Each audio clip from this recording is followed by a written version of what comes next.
So, I'm still not asleep the day before I'm going on my road trip, so I'm going to set another video uh, ahead of time. I'm going to schedule it for upload so that you guys can watch it while I'm on my road trip.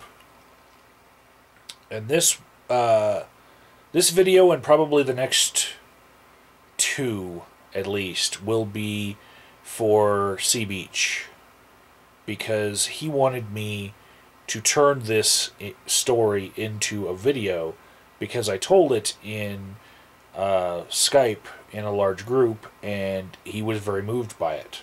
So these are some of the things that I said.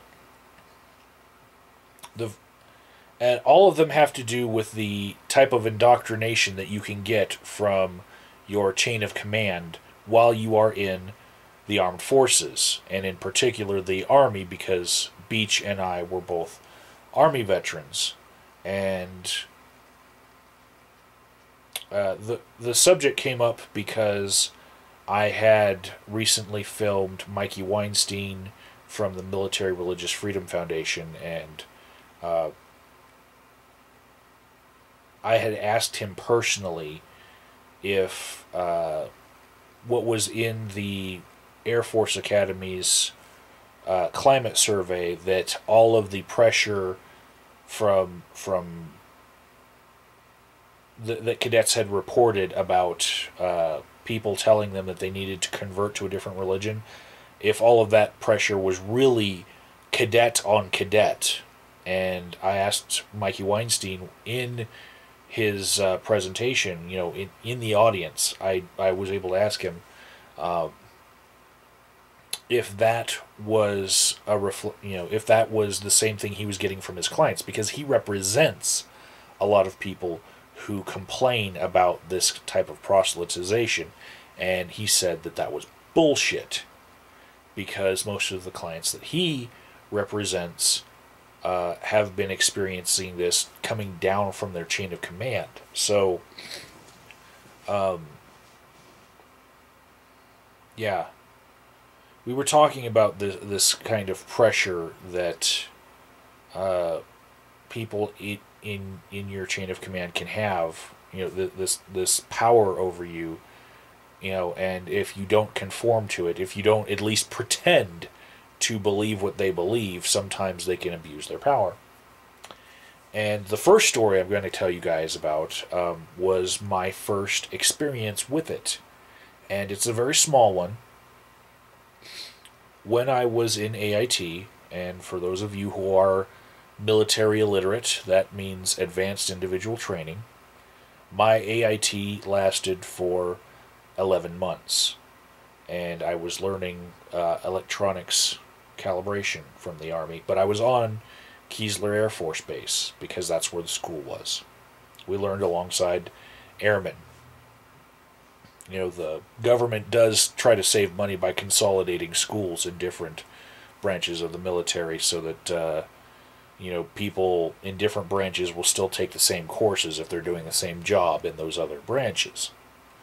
So I'm on Keesler Air Force Base, and I'm in the barracks, and living in the barracks is completely different than being married when you're in the Army. It's a completely different experience. Married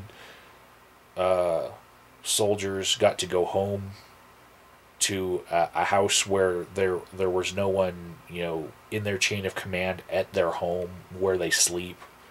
And when you're a single soldier, you very often have to pull charge of quarters duty for the barracks that you reside in.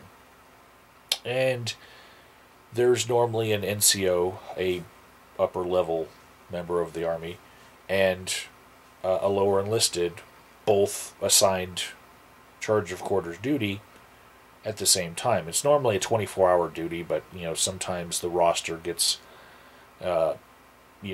changed up so that it's a smaller amount of time. But normally it's a 24-hour duty. And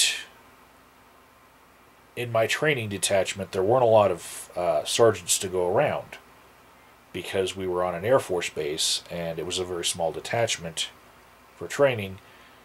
Basically, our drill sergeants and a couple of other sergeants that were instructors got put in a rotation in order to be the charge of quarters. But basically, once a week, we could count on one particular drill sergeant, and I'll name names. His name was Drill Sergeant Stevens. We could count on him being in the roster. Now, the person who was the charge of quarters, their desk is actually at the entrance to the barracks building. They're supposed to make sure that no one comes in or out that doesn't belong there. You know, they're guarding the place. They're in charge. So whenever Drill Sergeant Stevens would have charge of quarters, on that day, nobody wanted to order a pizza. You know? Of course, as a single soldier living in the barracks, you get fed. You get 3 square meals a day from the chow hall, and on an Air Force base, the chow is excellent compared to other places you can go in the service. But sometimes soldiers would want to order pizza. But what would happen to anyone who ordered pizza while Drill Sergeant Stevens was charge of quarters was they would get harassed, and they would have to listen to a diatribe about why the pork that was on their pizza was a dirty meat. The reason why it's a dirty meat, of course, comes from the Bible. Now, a little bit of, actual nutrition science was mixed into this diatribe of, pork actually isn't very good for you, I will have to give him that much. But a lot of his spouting Deuteronomy and not eating cloven-hoofed animals had to do with him being a Seventh-day Adventist. And so anyone who had a pizza delivered while he was doing his charge of quarters duty would be at risk of, when they got the pizza delivered to them, they would get called down to the CQ desk to pay for it, and then he would say, "Stop right there. If you're going to eat that, you're going to drop for some push-ups." And I could understand it from the point of view of, if you're going to do something unhealthy to your body, I'm going to try to train you to not do that. And he didn't stop them from taking the pizza in the end, but he did give out a lot of his own opinions, a lot of them religious, to anyone who dared order a pizza on his watch.